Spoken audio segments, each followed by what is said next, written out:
BCT coin ఇప్పుడు తయారు చేస్తున్నాం కదా, ఆ వర్క్ జరుగుతోంది వేగంగాన. దానికి సంబంధించిన కొన్ని అప్డేట్స్ మీకు ఇవ్వాలని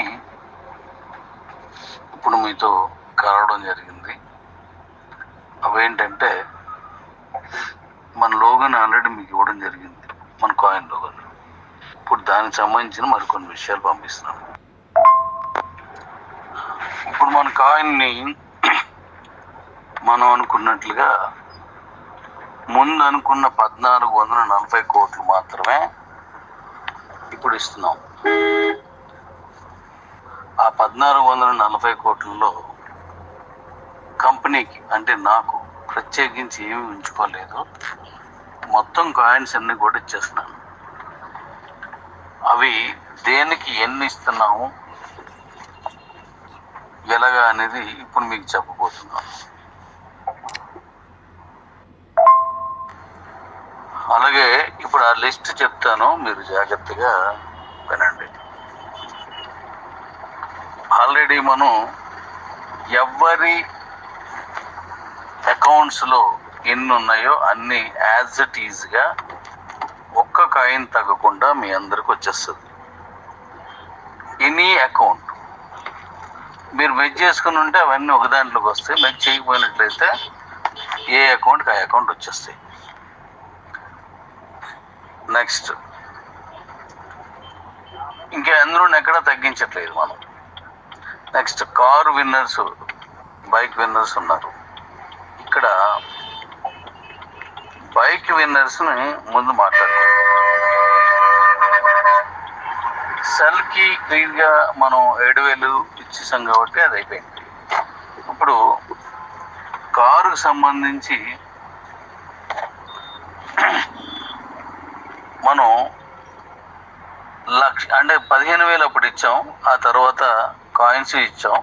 అవి కాకుండా ఒక కారుకి 1,00,000 కాయిన్స్ ఇస్తున్నాం.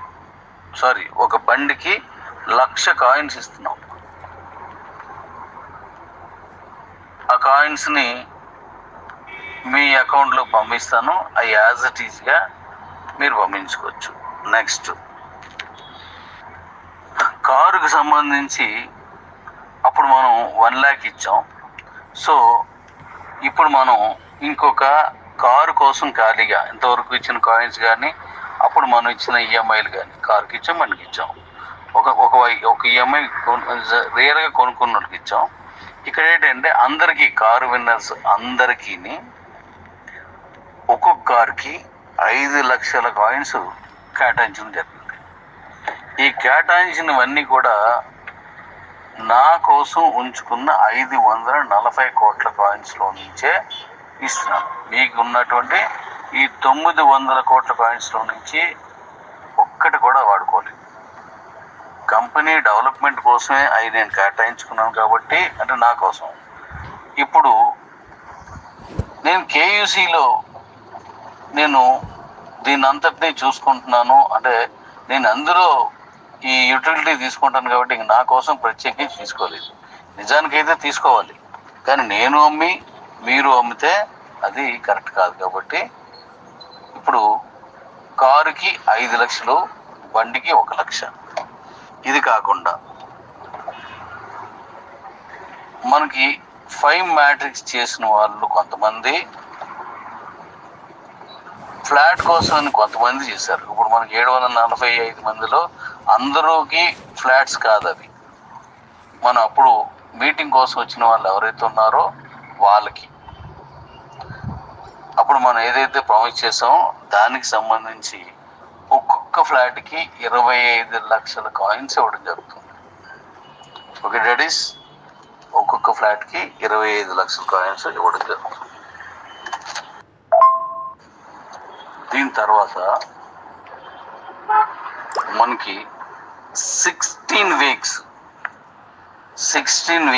అంటే ఒకదానికి ఒక వారం చేస్తే ఒకదాని కింద లెక్క, 2 వారాలు చేస్తే 2 కింద లెక్క, అలాగా 16 చేసినప్పుడు 16 వారాలు.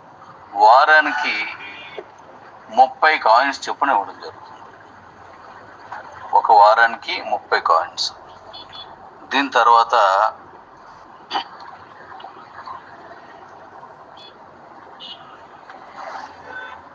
ఈ మెర్జ్ కూపన్స్ అవన్నీ ఉన్నాయి కదా, వాటికి ₹1 ఒక కాయిన్కి ఒకదానికి ₹1 ఒక కాయిన్ చొప్పున ఇవ్వడం జరుగుతుంది మొత్తం అన్నింటికి, ఈ వాడుకోలేని కూపన్స్ అన్నింటికి. నెక్స్ట్ బీసీటీ లో ₹100 చొప్పున కొనుక్కున్నారు కదా, ఆ ₹100 చొప్పున కొనుక్కున్నటువంటి కాయిన్స్ కి మనం 50% అంటే అరకాయిన్ కలపం, అంటే కాయిన్ వచ్చింది. ₹100కి ఎగ్జాంపుల్కి 10 కాయిన్స్ కొనుక్కున్నారు అనుకోండి, అర చొప్పున కలిపాను కాబట్టి 15 కాయిన్స్ మీకు వచ్చాయి. ఆ 10 మొత్తం అందులో ₹100 కొనుక్కున్నవన్నీ కూడా సపరేట్గా దాంట్లో ఇప్పటికీ అలాగే ఉన్నాయి. వాటికి మనం ఒక్క కాయిన్కి ₹100 చొప్పున మీరు కొన్నారు కాబట్టి కాయిన్కి 100 కాయిన్స్ చొప్పున ఇవ్వడం జరుగుతుంది. ప్రతి కాయిన్కి మీ దగ్గర 100 కాయిన్స్ ఉన్నాయనుకో, 100 ఇంటూ 100 కాయిన్స్ 10,000 కాయిన్స్ వస్తాయి. అలా అనమాట. అంటే దాన్ని నష్టపోకుండా. మరి ఒకటి కొనుక్కుంటే 6 వచ్చింది కాబట్టి ఇంకొక 50 కలిసింది అనమాట మీకు.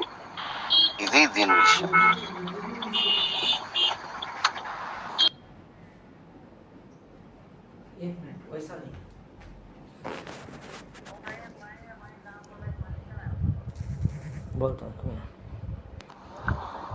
అయితే ఇప్పుడు మీ అందరిలో ప్రత్యేకమైన, అందరిలో కాదు కొంతమందిలో ఎక్కువ శాతం ఒక డౌట్ ఉన్నది. 1440 కోట్లు ఇస్తున్నారు, ఒకేసారి ఇచ్చేస్తారు, మరి రేట్ తగ్గిపోద్దేమో. 1440 కోట్లు ముందు నుంచి ఉన్నాయి, కాకపోతే మనకి ఎవ్రీ ఇయర్ కొంచెం కొంచెం రిలీజ్ అవుతాయి అనుకున్నాం.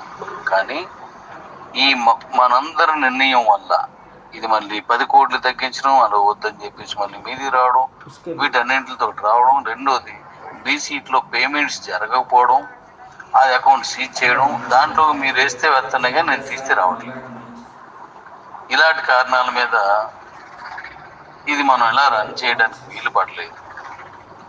ఇప్పుడు యూటిలిటీకి వాడుకోవాలి. యూటిలిటీకి వాడాలంటే బీసీటీలోనూ ఒకవేళ కొనుక్కొని చేస్తే, పాత బీసీటీ నేను పెట్టిన ఆ బీసీటీ ఎక్స్చేంజ్ కొనుక్కుంటే డబ్బులు అమ్ముకున్న వాళ్ళకి తీసుకోవడం కావలేదు. రెండవది ఇప్పుడు నా కేయూసీ అనేది వరల్డ్ వైడ్గా దాని తాలూకా బిజినెస్ని మొదలుపెట్టి ఉన్నాను ఇప్పటికే. మరి అలాంటప్పుడు బీసీటీ అంటే వాళ్ళకి తెలియదు. ఈ టైప్ ఆఫ్ ఎక్స్చేంజ్లో నాకు కొనడం కూడా కరెక్ట్గా వాళ్ళకి ఉండదు కనుక బీసీటీని ఇంటర్నేషనల్లోకి ఇచ్చేస్తున్నాం కాబట్టి ఇంటర్నేషనల్ ఎక్స్చేంజ్లోనే అది కొనుక్కొని మన ఈ కేబీసీలో యూటిలిటీగా వాడుకోవచ్చు. అలా వాడుకున్నప్పుడు నేను లాస్ట్ టైం చెప్పాను, మొన్ననే చెప్పాను, ₹100 రేట్కి వెళ్ళే వరకు మీరు ఎంతకి కాయిన్ కొంటే అంతకి డబుల్.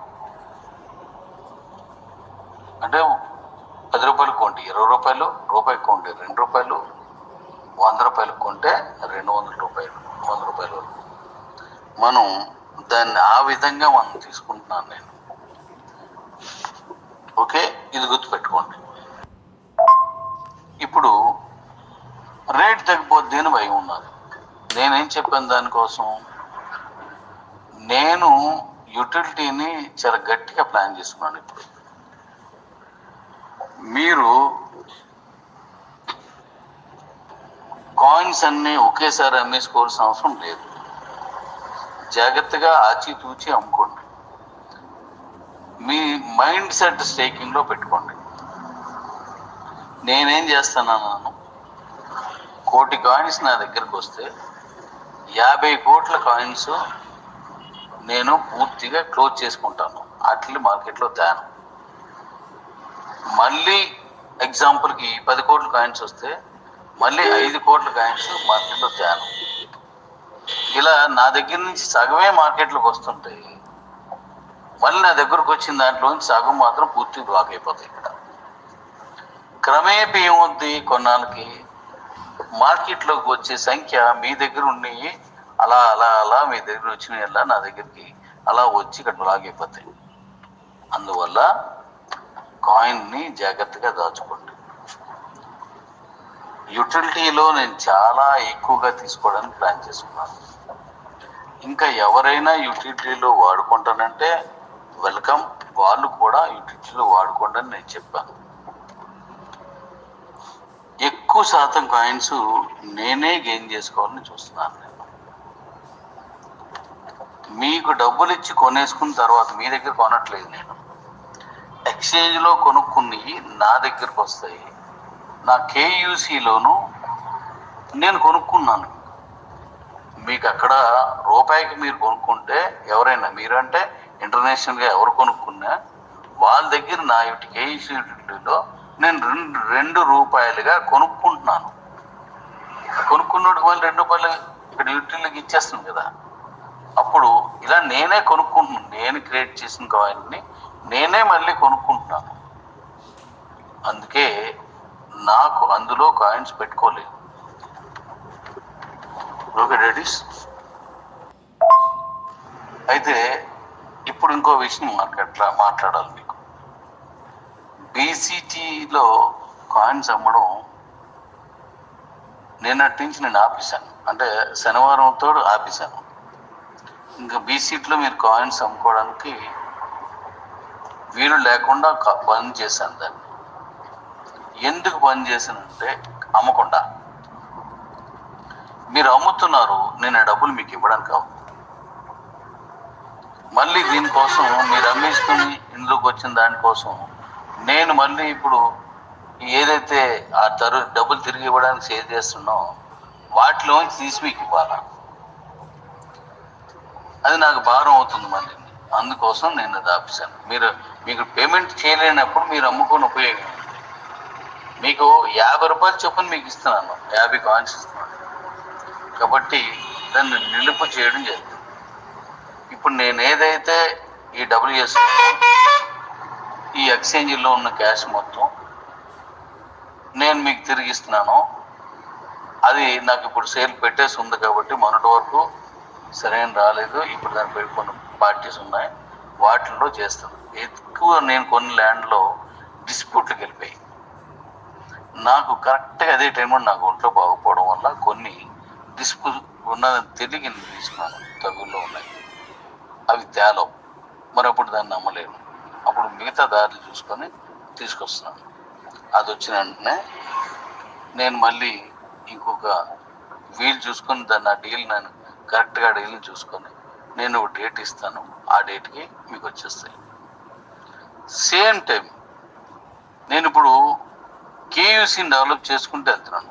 అంటే ఈ కేయూసీని డెవలప్ చేస్తున్నానంటే మన కాయిన్ని కొనుక్కోవడానికి నేను మళ్ళీ కేయూసీలో యూటిలిటీ తీసుకోవడానికి నేను మళ్ళీ ఇక్కడ రెడీ చేస్తున్నాను. కాబట్టి ఇది కూడా మన దాంట్లో ఆ బీసీటీ కాయిన్ డెవలప్మెంట్లో భాగమే. బీసీటీ డెవలప్మెంట్లో ఇది కూడా ఒక భాగమే. నెక్స్ట్ ఇప్పుడు నేను మాట్లాడుతున్న విషయమే మన కిబోకి సంబంధించినటువంటి ఈ కమ్యూనిటీ అనే దాన్ని రాకుండానే, వాళ్ళ మీద ఆధారపడకుండానే, వాళ్ళని నేను రమ్మని చెప్పకుండానే నేను చేస్తున్నాను. నాకున్నటువంటి సర్కిలు, ఫ్రెండ్స్ సర్కిలు, బంధువుల సర్కిలు, నెక్స్ట్ నాకున్నటువంటి ఇతర ఈ లీడర్ సర్కిల్ అనుకోండి, ఏదైతే అనుకోండి, దాంట్లో నుంచి తీసుకుంటున్నాను. కిబోతోలుగా కమిటీని వాడుకోలేదు. ఎందుకు వాడట్లేదంటే మళ్ళీ మీరు అంటారు కదా, మనందరి దగ్గరికి మళ్ళీ ఇస్తున్నారు, మనం వాడుకుంటున్నారు, మీరు ఎవరు చేయొద్దురా, లేదంటే ఇలా చేయొద్దురా అని ఎవరైనా అనుకుంటే దానికి ఆస్కారమే లేకుండా నేనే చెప్పాను ఛానల్ నుంచి, మీరెవరు చెయ్యొద్దు, మీరు కేవలం బీసీటీ కాయిన్ నమ్ముకోండి, కేసులు చేస్తున్న వాళ్ళు కొనుక్కొని ఇడ్లీ వాడతారు. ఓకే, కాబట్టి మీరు అమ్ముకోవడానికే పుట్టారు అని నేను గతంలో చెప్పడం జరిగింది. అదే భావంతో మీరు అమ్ముకోవడానికి మాత్రమే ఉండండి, కొనుక్కోవడానికి వద్దు. ఏది? కేసులు కొనుక్కోవడానికి. మీలో మీరు ఎవరైనా ఇప్పుడు 100 కాయిన్సే ఉన్నాయి, వాడు కొనుక్కోవాలి. 200, 300, 1000 ఉన్నాయి, వాడు కొనుక్కోవాలి అనుకుంటే కొనుక్కోవాలి, వాళ్ళు కొనుక్కోండి. ఎక్కువ కాయిన్స్ ఉన్నాను ఎలాగో కొనరు. కాబట్టి ఆ కొనుక్కో మీ ఇష్టం, అది మీరు ఎలా చేస్తారు చేయండి. నేను ఒక్కటే విషయం చెప్తున్నాను, కేవలం కీబో కమెంట్ కోసం చెప్తున్నాను, గుర్తుపెట్టుకోండి. మరీ మరీ మరీ మరీ మరీ ఎందుకు గెలిచారు మరి అని అంటే గుర్తుండాలని. ఈ మరీ మరీ మరీ చెప్తున్న విషయం ఏంటంటే, ఈ కిబో ఫ్యామిలీ ఎవరైతే ఉన్నారో వీరు బీసీటీ కానీ కేబీసీ కానీ రెండింటిలో ఏది కూడా మీరు నా తరపు నుంచి నేను మీకు ఇచ్చే హామీ ఏంటంటే, మీరు కొనొద్దు కొనొద్దు కొనొద్దు కొనొద్దు ఇక మీదట. ఎందుకంటే కేసులో నేను తీసుకుంటాను, ఆ కేసులో ఉన్నోళ్ళు ఆ ఎక్స్చేంజ్లోకి వచ్చి కొనుక్కుంటారు. నా తరపు నుంచి కొనొద్దు. ఎందుకు ఈ మాట చెప్తున్నానంటే, ఇది కొనండి ఇది కొనొద్దు అని నేను చెప్పడం కరెక్ట్ కాదు. అది మీ ఇష్టం, మీ ఒపీనియన్, దాని గురించి నన్ను ఏం అడగదు. మీ దగ్గర ఉన్న కాయిన్స్ మాత్రం నేను కేసులో తీసుకుంటాను. మార్కెట్ అనేది ఎప్పుడు కూడా, మార్కెట్లో ఒక విషయం చెప్తాను, గుర్తుపెట్టుకోండి.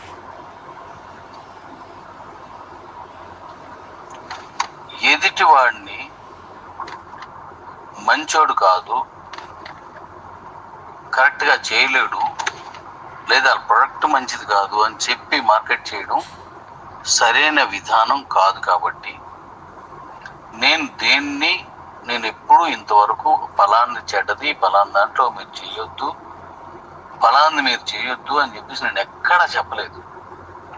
నన్ను నిందించిన వాళ్ళకి కూడా నేను ఎప్పుడు ఏమీ అనలేదు. నన్ను నిందించినా, నన్ను బ్లాక్మెయిల్ చేసినా భరించాను. ఎందుకు భరించాను అంటే, మీకోసం, మన కుటుంబం కోసం భరించాను. ఎందుకంటే దాన్ని మీకు చెప్పి అలర్ట్ చేయడం కరెక్ట్ కాదు. ఒక యజమాని లేదా కుటుంబ పెద్ద లేదా తండ్రి తల్లిదండ్రులు అన్న వాళ్ళు ఏం చేస్తారంటే, పిల్లలకి ఇంట్లో ఉన్న సాధక బాధలు కానీ, కష్టాలు కానీ, ఈ ఫైనాన్షియల్ ప్రాబ్లమ్స్ కానీ ఇప్పుడు చెప్పరు. వాళ్ళ స్కూల్కి కావలసినటువంటి ఆ బట్టలు కానీ, బుక్స్ కానీ, స్కూల్ ఫీజులు కానీ, లేదంటే వాళ్ళ ఫుడ్ కానీ ఆ టైంకి ఇవ్వడమే తప్ప ఎక్కడి నుండి వస్తుంది, ఎలాగొస్తుంది, ఈ నెల లేవు అని చెప్పడానికి ఏ తండ్రి ఇష్టపడడు, ఏ యజమాని ఇష్టపడడు. ఎందుకంటే వాళ్ళ కాన్సన్ట్రేషన్ దేని మీద ఉందో దాని మీదే ఉంచాలి తప్ప ఈ బాధలు కూడా వాళ్ళు చెప్తే చేసేది కాదు. ఎందుకంటే అయ్యారు చెప్పడం వల్ల వాళ్ళు చేసేది కాదు. యజమానిగా తనే చేసుకోవాలి. దానికోసం అప్పు తెస్తాడో, 10 రూపాయలు అప్పు తెస్తాడో, అంతకంటే ఎక్కువ అప్పు తెస్తాడో, ఏదైనా అమ్మేస్తాడో, మరో పని చేస్తాడో, ఎలా చేసినా సరే ఆ పిల్లలకు కావాల్సింది ఇచ్చి వాళ్ళని మనశ్శాంతిగా వాళ్ళు చేస్తున్న పని చేయడానికి అవకాశం ఇవ్వాలి. నేను చేసిన కూడా అదే. నన్ను వచ్చి బ్లాక్మెయిల్ చేసినా సరే నేను ఈరోజు ఆ విషయాలు మీతో పంచుకోలేదు. ఇప్పుడు ఈ మాట అన్న నేను ఎవరిని నిందించవద్దు, నేను ఎవరిని ఉద్దేశించి మాట్లాడలేదు. పలానా వ్యక్తిలో చేశాడు అనే దాన్ని నేను ఎక్కడ ఎత్తుపాటు చేయలేదు, మీరు కూడా చేయకండి. జరిగిపోయింది, గతం కదా. గతాన్ని మనం తలుచుకోవద్దు. అందరూ మంచి వాళ్ళే. వాళ్ళ అవసరాల దృష్ట్యా, వాళ్ళ ఆపద దృష్ట్యా తప్పుగా మాట్లాడతారు, లేదా వేరేలాగా ఏదైనా చేస్తారు, భయపించడం మరొకటి చేస్తారు. అది మనం సహృదయంతో తీసుకున్నాను, మీరు కూడా అలాగే తీసుకోండి. అయితే ఇక్కడ మార్కెట్లో ఉన్నది ఎప్పుడు కూడా నేను పాటించి చెప్తాను.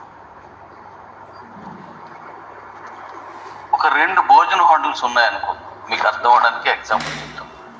అది ఏ బిజినెస్ అని కావచ్చు. ఒక సిటీలో లేదా ఒక ఊర్లో 2 భోజన హోటల్స్ ఉన్నాయి. వాళ్ళిద్దరూ వ్యాపారం అనేది పోటీ లేని వ్యాపారంలో మోనోపలి వస్తుంది. ఎక్కడ బిజినెస్ అవుతుందో అక్కడ పోటీకి మళ్ళీ ఇంకొక మరొక బిజినెస్ కూడా స్టార్ట్ అయిపోతుంది. కాబట్టి అది ఎలా చేయాలి, ఎలా చేయకూడదు అని నా వ్యక్తిగతంగా నా అభిప్రాయం చెప్తున్నాను. 2 హోటల్స్ ఉన్నప్పుడు 2 పద్ధతులు ఉంటాయి వ్యాపారంలో. మొదటిది అంటే ముందు పాటించాల్సిన వ్యాపారం, తను మిగిలిన హోటల్ కంటే మంచి భోజనం పెట్టడం, మంచి ఐటమ్స్ పెట్టడం, మంచి టేస్టీగా దాన్ని వండడం, వాళ్ళకి మంచి ధరకి ఇవ్వడం, భోజనం చేస్తున్నంతసేపు వాళ్ళకి ఇది కొంచెం వేసుకోమ్మా, ఈ పచ్చడితో తిని బాగుంటుంది, ఆ పెరుగు వేసుకో బాగుంటుంది, ఇది నంచుకో బాగుంటుంది, అంటే ఈ కూర కలుపుకో బాగుంటుంది, మీకు ఇంకా ఏమైనా కావాలా, కొద్ది రైస్ వేసుకో, కొద్ది రైస్ పెరుగు కలుపుకొని తిను అని వాళ్ళని ఒక ఇంటి భోజనం లాగా, అమ్మ భోజనం లాగా వాళ్ళు తినమన్నాం. ఇప్పుడు మనకి కొన్ని హోటల్స్ నేను చూసిన అలాగే అడుగుతారు. వైరాను నేను భోజనం చేసినప్పుడు అక్కడ అలాగే అడిగేవారు. తెలంగాణలో ఉంది వైరా, శాంతం హోటల్ ఏదో. అయితే ప్రత్యేకించి అడిగారు, సార్ ఈ పచ్చడితో తినండి చాలా బాగుంటుంది. ఇది ఒక పద్ధతి. రెండవ వ్యాపారం చేసేవారి గురించి మనం మాట్లాడకూడదు, ఇది మంచి పద్ధతి. ఇంకో పద్ధతి ఉంటుంది. ఈ రెండో పద్ధతి ఏంటంటే,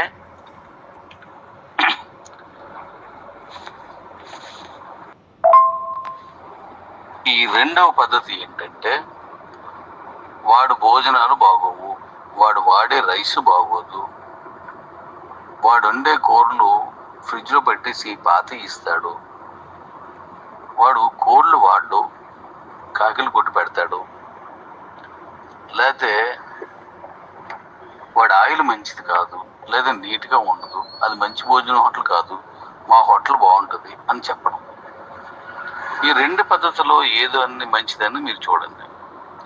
ఎదుటి వాడిని నిందిస్తూ వాడు చేయలేడు, వాడు చేత కాదు, వాడు బాగలేదు, ఆ భోజనం బాగోదు, వాడికి వంట చేత కావట్లేదు అని చెప్పి మన దగ్గర ఉన్నటువంటి దాన్ని అమ్మితే కరెక్టా? మనం కరెక్ట్గా ఉండి మనం చేసుకొని మనం అమ్మేటువంటి ఆ భోజనం గురించి మంచిగా చెప్పుకొని వాళ్ళని ప్రేమగా చూస్తూ వెళ్ళడం బెటర్. ఎప్పుడు నిందించి వ్యాపారం చేస్తే మొదట్లో బాగుంటుంది, కాలక్రమేపీ ఏమవుతుందంటే, మరి వాడు భోజనం బాగోకపోతే నీకు బాగుంది ఏట్రా అంటాడు. ఎందుకు? వీడు ఎంతసేపు వాడిని నిందించడానికే ఈ టైం అంతా వాడతాడు, వీడు తెలితేటలన్నీ వాడతాడు, వీడికి ఉన్న టెక్నిక్స్ అన్నీ వాడతాడు, వాడిని దగ్గరికి కస్టమర్ ఎవరు వెళ్ళకుండా చూద్దామని. అంతేగాని తనను తాను మెరుగుపరుచుకొని మంచి భోజనం పెట్టని అనుకోడు. ఇది అప్పుడు కొద్ది రోజులు అయ్యేసరికి మరి వాడు మంచోడు కాబట్టి నువ్వు మంచోడు కాదు అని డిసైడ్ అయిపోతారు. ఈ రెండింటి మధ్యలో నార్మల్గా ఉండేదైనా ఇంకో హోటల్ వచ్చింది అనుకోండి, వీళ్ళందరూ అక్కడికి వెళ్ళిపోతారు. వీడు వెళ్ళొద్దని దగ్గరికి వెళ్ళు, వీడి దగ్గరికి వెళ్ళు, ఆ 3వ పర్సన్ దగ్గరికి వెళ్తాడు. కాబట్టి అలాంటి పని చేయకూడదు. కాబట్టి నేను ఎప్పుడు ఎవరిని నిందించలేదు. ఎన్నో కంపెనీలు వచ్చాయి, ఏ కంపెనీ గురించి నేను ఎప్పుడు చెడుగా అవుతాం చెప్పానేమో గుర్తు తెచ్చుకోండి. నేను చెప్పలేదు. మీకు నచ్చిన కంపెనీకి వెళ్ళి చేయండి, మీకు నచ్చితే చేయండి, మీకు అన్ని విధాలుగా శ్రేయస్కరం పర్వాలేదంటే చేయండి, రిస్క్ తీసుకున్నట్లయితే చేయొద్దు. మీరు ఎక్కడున్నా నేను చేసే వ్యాపారానికి మీరు ప్యాంటులు ఎగేసుకొని లగెత్తుకొస్తారని చెప్పాను. ఇప్పుడు అదే జరగబోతుంది, మీరు చూస్తూ ఉండండి. ఎందుకు మిమ్మల్ని చూడమంటున్నాను? మరి బిజినెస్ బాగుంటుంది కదా డాడీ, మరి రమ్మనలేదే, మీరు రావద్దు. ఎందుకు బిజినెస్ బాగుంటుంది అంటున్నాను? మన తాలూకా బీసీటీ కాయిన్ మార్కెట్లో అద్భుతంగా వెళుతుంది అని చెప్పడం కోసం చెప్తున్నాను. నేను ఇంకో విషయం కూడా చెప్తున్నాను. ఇంతవరకు వరల్డ్లోనూ ఏ కంపెనీ, ఇలాంటి కంపెనీస్ ఏవి కూడా, మార్కెటింగ్ కంపెనీలు కావచ్చు, మరొకటి కావచ్చు, ఏ కంపెనీ ఇవ్వలేనంత ఎక్కువ ఇన్కమ్ వచ్చేలాంటి డిజైన్ చేశాను. ఇది చేసిన వాళ్ళు మీతో ఖచ్చితంగా చెప్తారు, సూపర్గా ఇచ్చారు, సూపర్గా వస్తున్నాయి డబ్బులని. అంత గొప్పగా డిజైన్ చేసుకున్నాను నేను. ఎందుకు ఈ మళ్ళీ చెప్పాను? ఎంత ఎక్కువ మార్కెట్ జరుగుతుంది కాబట్టి యూటిలిటీ అద్భుతంగా ఉంటుంది. మీరు బలవంతాన్ని తక్కువ రేటుకి అమ్మొద్దు. అమ్ముకోవద్దు. మంచి రేటు, నువ్వు అనుకున్న రేటు వచ్చినప్పుడు అమ్ముకోండి. తప్పనిసరి పరిస్థితిలో ఉన్నదనుకోండి, అలాంటప్పుడు చేయండి. ఇప్పుడు ఆల్రెడీ మనం అమ్ముకోవడానికి అవకాశం లేదు, అయినా ఉన్నారు కదా. అలాంటి బాధలు తప్పనిసరి ఉన్నప్పుడు అమ్మేయండి తప్ప, లేకపోతే బీసీకి అమ్మవద్దు. నేను చేసే బిజినెస్కి కాయిన్స్ నాకు చాలవు, ఇది గుర్తుపెట్టుకోండి. దీని గురించి మళ్ళీ మాట్లాడతాను. నేను చేసే వ్యాపారానికి కేసీలో ఇప్పుడు బీసీట్లో ఉన్న 1440 కోట్లు చాలవు. ఇది నా డిజైన్ అంతే. కాబట్టి ఇప్పుడు నేను చెప్పిన విధంగా కాయిన్స్ అన్నీ మీకు ఇస్తున్నాను, జాగ్రత్తగా వాటిని తీసుకోండి. వీటి మీద 1-2 సార్లు విని అర్థం చేసుకోండి. అందరినీ ప్రేమించే మనసుతో వెళ్ళండి, అందరినీ కలిగిపోయే మనసుతో వెళ్ళండి. ఎవరు ఏది చెప్పారో అందులో మంచి చెడ్డ మీరు ఆలోచించే విజ్ఞులు కాబట్టి ఆలోచించుకొని జాగ్రత్తగా చేయండి. మన చేయి జారిన తర్వాత మళ్ళీ మనం తెచ్చుకోలేము. ఇన్నాళ్ళు నేను వెయిట్ చేసి ఇన్నాళ్ళు ఉంచాను, 2 ఏళ్ళు నేను వెయిట్ చేసి ఇప్పుడు ప్రాజెక్ట్ తీసుకొచ్చాను. దానికి కారణం అదును పదును అంటారు వ్యవసాయంలో. అదును పదును అంటారు వ్యవసాయంలో. వ్యవసాయం చేసే వాళ్ళందరికీ తెలిసింది. అంటే అదును అంటే ఇప్పుడు తొలకరి వచ్చినప్పుడు అది అదును. తొలకరిలో వర్షాలు పడినప్పుడే భూమికి పదును. ఆ రెండూ కలిసి ఉన్నప్పుడే దున్ని విత్తనాలు వేసుకుంటే పంట మంచిగా వస్తుంది. అలా లేకుండా వేస్తే ఆ పంట రాదు. తడిచింది కదా అని వేసవిలో ఇలాంటి టైంలో చేసాం అనుకోండి, తర్వాత వర్షాలు పడవు, ఆటోమేటిక్ పండుకోండి. కరెక్ట్గా వర్షాలు పడినప్పుడు నువ్వు విత్తనాలు వేయలేదనుకో, గడ్డి మలిచి పొలం ఎందుకు పనికిరాదు, మళ్ళీ మనకు మంచి డబ్బులు రావు. సో ఇప్పుడు అలా అదును పదును చూసుకొని వ్యవసాయం పెట్టడం ఎంత అవసరమో, అలాంటి ఓ మంచి టైం కుదిరే వరకు వేచి ఉండాలి అనేది నా సిద్ధాంతం. కొంచెం ఏదో వర్షం పడిందని తొందరపడి ఒకసారి దున్నేసిన మళ్ళీ ఆగిపోతుంటాం. అలాగే నేను చేసిన వ్యాపారాలు 1-2 ఈ మధ్యకాలంలో అందుకే మళ్ళీ డబ్బులు వెనక్కి ఇచ్చాను. ఇప్పుడు నాకు అదును వచ్చింది, పదును వచ్చింది. పదును అంటే తడి. ఈ టైంలో నేను వ్యాపారం చేసుకోవడానికి కరెక్ట్ ప్లాన్ వచ్చింది, మార్కెట్ చేసుకోవడానికి దానికి కరెక్ట్గా అవసరం వచ్చింది. డెఫినెట్లీగా ఇప్పుడు చేయాలనుకున్నాను, ఇప్పుడు చేస్తాను. 1 by 1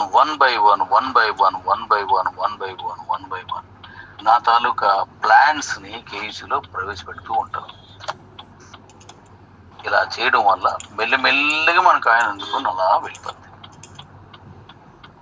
ఫైనల్గా నేను చెప్పేది ఏంటంటే, మీరు అమ్ముకోండి అవసరం వచ్చినప్పుడు.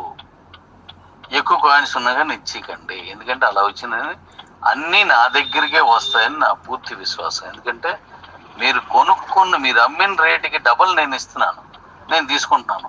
డెఫినెట్లీగా 90% నా దగ్గరికి వస్తాయి. మరప్పుడు నేను అమ్మేసుకోండి మీకు నచ్చినట్టు అంటే తక్కువ డబ్బులకే మీ దగ్గర ఉన్న 1400 కోట్లు నా దగ్గరికి తీసుకోవచ్చు. కానీ మీరు లాభం పొందడం కోసం నేను కేయూసీని బలంగా నిర్మించుకున్నాను. అయితే మీ లాభం లేదా అని నడపాలి కాబట్టి నాకు లాభం ఉండాలి. కానీ ఆ కాయిన్ కేబీసీ అని పెట్టి దాన్ని ఇప్పుడు బీసీటీగా మార్చాం. దాంట్లో వచ్చినటువంటి కొన్ని సమస్యల వల్ల. సో దీన్ని నేను అప్పుడు 10 కోట్లు అందులో అనుకున్నది ఇప్పుడు 1440 తీసుకొచ్చాను. డెఫినెట్లీగా దీని మీద నేను గట్టిగా వ్యాపారం చేయాలి. కాబట్టి డెఫినెట్లీగా నేను ఇది చేసుకుంటూ వెళ్తాను. మీరు చక్కగా మీ కాయిన్స్ మీరు అమ్ముకోండి. అలాగే ఒక అవసరం ఉన్నప్పుడు, సమస్య వచ్చినప్పుడు మనందరినీ ఎవరికి తోచిన హెల్ప్ని, ఎవరికి తోచిన సహాయాన్ని వాళ్ళు చేసి మన కాయిన్ని ఇన్నాళ్ళు కంటికి రెప్పలా కాపాడిన ప్రతి ఒక్కరికి, నన్ను నిందించిన వాళ్ళకి, నన్ను ప్రేమించిన వాళ్ళకి, నాతో విభేదించిన వాళ్ళకి అందరికీ కూడా ధన్యవాదాలు. ఎందుకంటే మీ వాదనలు, మీ విభేదాలు, నన్ను నిందించడాలు కాయిన్ బలపడాలని చేశారు తప్ప నా దగ్గర నుంచి మీరు ఏది ఆశించకుండా చేశారు. అంటే నన్ను నా దగ్గర నుంచి ఇంత కావాలి అంత కావాలని అడిగి చేసిన కాదు వీళ్ళు ఎవరును. ఇప్పుడు మన శ్రీనివాస్ కావచ్చు, వర్మ గారు కావచ్చు, అనేక మంది, ఆ మేడ నరసింహరావు గారు కావచ్చు, ఇలా ప్రతి ఒక్కరు కూడా మన సంస్థని డెవలప్ చేసుకోవాలి, మన కాయిన్ని బలపరచాలని నాతో విభేదించిన వాళ్ళే తప్ప వ్యక్తిగతమైన ప్రయోజనాల కోసం కాదు. కాబట్టి వారితో పాటు మీ అందరికీ ధన్యవాదాలు తెలియజేస్తున్నాను. ఇప్పుడు కేఎస్సి మార్కెట్లో ఉంది, ఇప్పుడు వెళ్తోంది. ఈ కాయిన్ రిలీజ్ చేసిన తర్వాత నుంచి బీసీటీ యూటిలిటీ ప్రారంభిస్తున్నాను.